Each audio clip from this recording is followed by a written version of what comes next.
যে যিনি বলছেন আমি এখান থেকে জিতবো, তার বৃথা স্বপ্ন দেখে লাভ নেই। এখানে আইএসএফ জিতবে, জিতেছে, জিতবে, লড়াই ভাইজান ভাঙড়ে জিতবে। আমি বলছি লক্ষাধিক ভোটে ভাইজান জিতবে, এটা আপনারা জেনে রাখুন। দাঁড়াবার জায়গা পাবে না। খেলা হবে তো, ঠিক আছে, খেলা হবে, আমরা খেলায় তৈরি আছি। আর যিনি খেলবে বলেছেন তিনি কিন্তু মাঠে আসেন না, তিনি বড় বড় কথা বলে। প্রথম শুরু করেছিলেন উনি, এখন আর খেলা হবে কথাটা বলে না মাননীয়, এখন আর খেলা হবে কথাটা বলে না। যেহেতু খেলা হবে কথাটা আমরা বলছি, কেন? আরে ওরা তো জিততে আছে আর আমরা তো জিতিনি, তাহলে আমরা খেলা হবে কথাটা বলবো। সেই জন্যতে উনি খেলা হবে কথাটা আর বলেন না, খেলা আমরাই খেলবো। আর ওনাদের 5-7টা করে গোল দিয়ে ভাঙড় থেকে দাঁড়িয়ে একেবারে ক্যানিংয়ের চোর হয়ে আমরা পৌঁছে দেবো ওনাকে, এটা মাথায় রাখতে হবে। আমরা দেখেছি গত পঞ্চায়েত নির্বাচনে আইএসএফ এর কয়েকজন মারা গেছে। আমি খুব ব্যথিত, তাদের ফ্যামিলির সাথে আমি কথা বলেছি যে আমার ভুল, আমি তো ওই সময়টায় আমি ছিলাম না। টোটালটা ক্যানিং থেকে বাইরের লোক এসে গুলি করে কয়েকজনকে মেরেছে। আমাদেরও কয়েকজন ছেলে মারা গেছিল, সেই সময় আমি তখন তৃণমূলে থাকি। তাই আমি সেই মায়েদের বোনেদের তাদের কাছে গিয়ে আমি ভুল স্বীকার করেছি। যদি আমি ভুল করে থাকি আপনারা আমারে মাফ করে দেবেন। এই নিয়ে অভিষেক বন্দ্যোপাধ্যায় ব্যঙ্গ করেছেন। কি ব্যঙ্গ করেছেন? আজকে একজন ক্রিমিনালকে এখানে টিকিট দিয়েছেন, ওখান থেকে তুলে এনে ক্যানিংয়ে 1 ইঞ্চি উপকার করেননি, একটা গরিব মানুষের ঘর করে দেয়নি। অভিষেক বন্দ্যোপাধ্যায় জেনে রাখা উচিত যে তুমি ক্যানিংয়ে বলো না সেখানে 50,000 ঘর দেবো, আইএসএফ এর ক্যান্ডিডেটকে হারিয়ে তৃণমূলের ক্যান্ডিডেট জেতান, সেখানে একটা মানুষের ঘর নেই। আজ বড় বড় কথা, ভাঙড়ে এসে পিসি আসছেন, উনি আসছেন, ওনার তো এই বাংলার যত বড় বড় নেতা সবাই ভাঙড়ে এসছে। কেন? একজন খুনি, একজন তোলাবাজ, তাকে জেতাতে হবে। ভাঙড় থেকে কোটি কোটি টাকা মুখ্যমন্ত্রীর বাড়িতে পৌঁছবে, সেই জন্য শওকত মোল্লার মতো লোকের জেতাতে হবে। এখান থেকে আমি 6 মাস জেলে ছিলাম। আপনারা দেখেছেন ভাঙড়ের মানুষ, আপনারা সবাই জানেন, ওয়েটল্যান্ড বিক্রি হয়ে গেছে 100 বিঘে, খাস জমি বিক্রি হয়ে গেছে 100 বিঘে। আজকে খালের পাড় পর্যন্ত, নদীর পাড় পর্যন্ত বিক্রি করে দিয়েছে এই শওকত মোল্লা। উনি বলছেন আমি সোনার ভাঙড় গড়ে দেবো। এতদিন কোথায় ছিলে বাবা? তোমার সোনার ক্যানিংটা গড়ে এসে ভাঙড়ের মানুষের কাছে ভোট চাও? নির্লজ্জ অপদার্থ কোথাকার। নির্লজ্জ না হলে সেখানে বলছে আমি সোনার ভাঙড় গড়ে দেবো। তুমি কি ভাঙড়ের মানুষ হাড়ে হাড়ে জানে। তুমি এখানে তোলা তুলতে এসছো, মানুষকে খুন করতে এসছো, মানুষের বাড়ি গিয়ে জুলুম চালাচ্ছ, তোমার আর কি দরকার আছে বাবা? তুমি তো অনেক কিছু করেছো। এখন যেভাবে ভাঙড় না চাই মুখ্যমন্ত্রী আর অভিষেক ব্যানার্জি, তাতে চুরি করতে হলেও করতে হবে, ভূত দখল করতে হলেও করতে হবে। শওকত মোল্লাকে এবারে ভাঙড় থেকে চাই আমরা। তাই কালকে অভিষেক ব্যানার্জি যে কথাগুলো বলেছে, আপনারা আমার ফ্যামিলির লোক হিসাবে আপনাদের কাছে আমি বলবো, ও মনে করেছে যেই কথাটা বললে আরাবুল, আইএসএফরা আরাবুলের সাথে ভালো সম্পর্ক রাখবে না। আরে খুনি তো এখানে ভাঙড়ে, আমি যতদিন রাজনীতিতে ছিলাম তখন ভাঙড়ের মাটিতে খুন হয়নি, কোনো জায়গায় জুলুম হয়নি, অত্যাচার হয়নি। আর এই 2.5 বছরে প্রতিটা অঞ্চলে সন্ত্রাস করেছে। আপনারা তো চালতাবেড়ের অনেক মানুষ আছেন, কালকের যে বোমবার দিকে কয়েকজন মারা গেছে, সেই ওইদুল কালকে ধরা পড়েছে। আপনারা দেখেছেন তো, তার মার হয়েছে, শুধু পেটা হয়েছে। এত বড় বড় কথা, এই অমুক দেখে নেবো, অমুক রাস্তায় বেরোলে পিটিয়ে দেবো, অমুক জায়গায় কিছু করলে তার ধরে নেবো, এত বাজে মন্তব্য। তাই গ্রামের মানুষ কালকে ওনারা দাওয়াই দিয়েছে গ্রামের মানুষ।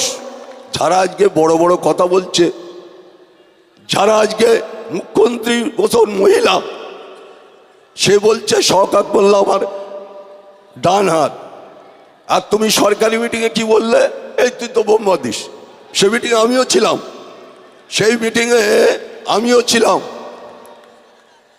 বলছে বাস টার্মিনাল করবে কোথায়? জীবনতলায়। বলে আচ্ছা, মানে কি রহস্যটা করলেন? আচ্ছা তুই বাস স্ট্যান্ড করবি, তুই তো বোম্বা দিস। একদম মমতা বন্দ্যোপাধ্যায়ের সামনাসামনি আমি বসেছিলাম। এমন নাটক করে বলছে মুখ্যমন্ত্রী, বলে আচ্ছা তুই তো বোম্বা দিস, এরকম করে বলছে। আর সে এবারে এসে বলছে শওকত মোল্লা আমার ডানা, আমার সিকিউরিটি না থাকলে আমি শওকত মোল্লা দেবো। 39 জন লেগে ঘুরে বেড়াচ্ছ তো বাবা, ডাইনে সিকিউরিটি, বাঁয়ে সিকিউরিটি, মাথায় সিকিউরিটি, পিছনে সিকিউরিটি কেন? ভাঙড়ের মানুষ ওনাকে মাচ্চর বলবে বলে সেই জন্য সিকিউরিটি উনি ঘিরে নিয়েছে। পোলের হাটে নিজের গাড়িতে নিজে বোম মেরেছে, মেরে সিকিউরিটি নেওয়া হয়েছে। আপনারা জানেন, আমি সেদিন সেই রাত্রি ফ্রেশ করে বলেছিলাম যে নিজের গাড়িতে নিজে বোম মেরে সিকিউরিটি বাড়ানোর জন্য চেষ্টা করেছে সেটা সিকিউরিটি আছে 39 জন সিকিউরিটি ভদ্রলোকের। ভাবতে পারেন যে এই ধরনের একজন তোলাবাজ, এই ধরনের একজন মানুষ, ভাঙড়ের মানুষ কিন্তু ভাঙে তো মস্কায় না, এটা জেনে রাখতে হবে শওকত মোল্লার, যে ভাঙড়ের মানুষ ভাঙে তো মস্কায় না, এটা জেনে রাখতে হবে ওনার। তাই আমি বলবো যে মঞ্চে অত্যন্ত দায়িত্বপূর্ণ নেতৃত্বরা রয়েছে। তুষারদার মতন লোক অত্যন্ত সিনিয়র বাম নেতা, একটা সময় উনি ভাঙড়টা টোটাল চালিয়েছে। আজকে আমরা আইএসএফ সিপিএম আমরা যৌথভাবে সারা রাজ্যে আমরা লড়াই করছি। ক্যানিংয়ের একটা কথা আপনাদের বলি, যে ক্যানিংও যেভাবে আমি যেখানে যেখানে যাচ্ছি সেখানে লকডাউন করে দিচ্ছে। যেখানে প্রচার, গুরুত্বপূর্ণ দিনে একটা প্রচার করব, সেখানে থানা থেকে লকডাউন করে দেওয়া হচ্ছে। থানা অফিসাররা তারা পর্যন্ত দাবিদারি করছে শওকত মোল্লার কথায়। আপনাদের মনে রাখতে হবে, লকডাউন ফাউন করে কিছু লাভ নেই। ক্যানিও আরাবুল ইসলাম জিতবে, এটা এদের আইএসএফদের জেনে রাখা, এই তৃণমূলদের জেনে রাখা উচিত যে ক্যানিও আরাবুল ইসলাম জিতবে। যাই করুক, লকডাউন করুক, মানুষের উপরে জুলুম চালাক, মানুষকে বাড়ি থেকে বেরোতে দেওয়া হয় না, মানুষের উপরে অত্যাচার। ইতিমধ্যে 2খানা বাড়ি জ্বালিয়ে দেওয়া হয়েছে। আজকে পুকুরের মানে ছোট ছোট ভেড়ি দখল হচ্ছে, যে কেন আরাবুলের সাথে মিটিং করছো তুই? এই ধরনের চক্রান্ত চলছে ভাঙড়ে, সেটা হবে না। আমরা লড়াইয়ের প্রায় শেষ পর্যন্ত পৌঁছে গেছি। আগামী 4 তারিখ আমাদের একটা ফাইনাল ম্যাচ হতে চলেছে। তো সেই ফাইনাল ম্যাচের আগে আপনারা হয়তো ভাববেন এ কে চলে আসছে। আপনাদেরকে বলে দিই, এই একমাত্র বিধায়ক আমাদের দলের চেয়ারম্যান নওশাদ সিদ্দিকী ভাইজান আজ উত্তর থেকে দক্ষিণ, পাহাড় থেকে সমুদ্র সবাইকে বঞ্চিত, শোষিত, নিপীড়িত, যেমন আমি আদিবাসী সমাজের একজন সমাজের মানুষ, আমাদেরকে একত্রিত করে আমাদের লড়াইকে সামনের সারিতে নিয়ে গেছে। আপনারা জানেন আমাদের এই ভাঙড় তথা পশ্চিমবঙ্গের সবচেয়ে সর্বাধিক সমস্যা হচ্ছে পরিযায়ী শ্রমিকের। সেই পরিযায়ী শ্রমিক আমাদের রাজ্য মনে হচ্ছিল এতদিন অন্যান্য রাজ্যের পরিযায়ী শ্রমিক সাপ্লাইয়ের একটা চেন লাইন, কিন্তু প্রথমবার বিধানসভায় তিনি প্রতিবাদ জানিয়েছিলেন যে কতজন আমাদের রাজ্যে পরিযায়ী শ্রমিক আছে, কতজন বাইরে কাজ করে, তারা কত সমস্যার মধ্যে আছে।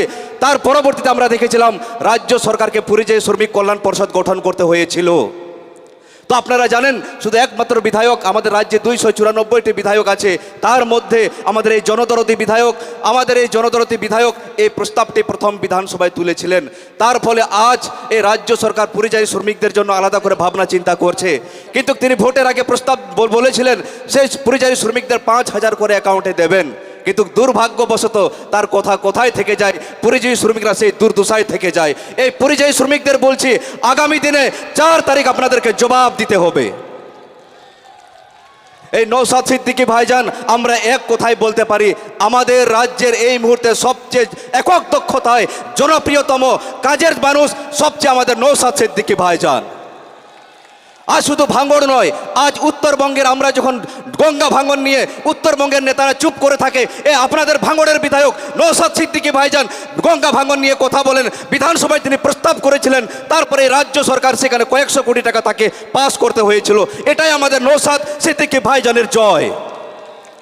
এর পরবর্তীতে আমরা যখন বিভিন্ন প্রান্তে ভাইজানের সাথে আমি ঘুরেছি, সেই সুদূরের আলিপুরদুয়ার, জলপাইগুড়ি, কুচবিহার বিভিন্ন প্রান্তে যখন ঘুরেছি, আপনারা জানেন এখনও সেই চা শ্রমিকদের মজুরি মাত্র দিনে 150 টাকা, 170 টাকা। আপনারা ভাবতে পারেন একটা দিনের সারা দিন কাজ করার পরেও একটা মানুষের 170 টাকায় দিন চলে? সেই কথা আবার উত্তরবঙ্গের শাসক দলের নেতা কেউ কোনো কথা বলেনি।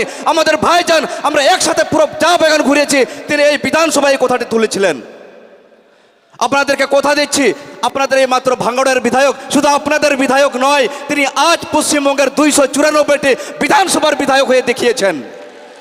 তিনি আজ 10 কোটি মানুষের বিধায়ক হয়ে দেখিয়েছেন। আপনাদেরকে আমি কথা দিচ্ছি, আমি যেভাবে এগিয়ে এসেছি, এমনকি আমাদের আদিবাসীদের অনেক সমস্যা ছিল যা স্বাধীনতার পর কোনো নেতা, কোনো পার্টি এই নিয়ে কথা বলেনি। যেমন পঞ্চম তফসিলের কথা, ফেক এসটি সার্টিফিকেটের কথা, জল জঙ্গল জমিনের অধিকারে লড়ার কথা, এই কথা প্রথমবার বিধানসভায় তুলেছিলেন আপনাদের দলের বিধায়ক, আমাদের দলের বিধায়ক চেয়ারম্যান নওশাদ সিদ্দিকী ভাইজান। ওনাতে আমাদের আলিয়া ভাষাতেই মেনু চুপে কিনা তিন ভাঙড়ে আজ গর্বের সাথে বলতে হচ্ছে, এই ভাঙড়ের বুকে আমি সাঁওতালিতে কথা বলছি, এটা সম্ভব হয়েছে একমাত্র আইএসএফের জন্য। আগামী দিনে আমাদের একটাই মূল সূত্র, আমরা শোষিত, নিপীড়িত, আপনার এখানকার যত মানুষ আছেন, আপনারা দেখবেন যে কোনো শাসকেই স্বভাব, জাত পাত, ধর্মের মধ্যে নির্বিশেষে সবাইকে শুধু শোষণ করে। এই শোষণের একমাত্র আওয়াজ হচ্ছেন আমাদের নওশাদ সিদ্দিকী ভাই।